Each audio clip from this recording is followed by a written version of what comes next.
Дури 21.178 казни се изречени во месец мај за непрописно паркирање, брзо возење, возење без возочка дозвола, за возење во алкохолизирана состојба, како и за користење мобилен телефон при возење и неносење сигурен појас и кацига.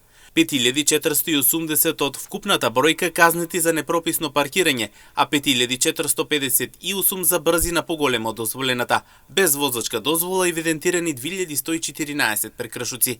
Исто така регистрирани се 775 прекршоци за користење на мобилен телефон при возење, 1203 прекршоци за неносење сигурен појас, додека 744 санкционирани возачи на мотоцикл за неносење заштитна кацига.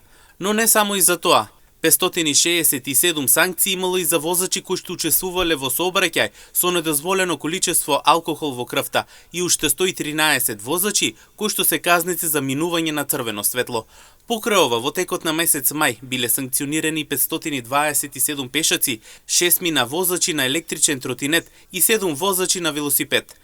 По основ пак за законот за возилата, минатиот месец били изречени 153 мерки за технички неисправни возила и уште 500 прекршоци за возила кои што учествувале во сообраќај без валидна регистрација. Сообраќајните контроли продолжуваат и во наредните денови. Од Министерството за внатрешни работи апелираат до граѓаните да ги почитуваат сообраќајните правила и прописи за да се зголеми безбедноста во сообраќајот со цел придонесување за посигурни патишта.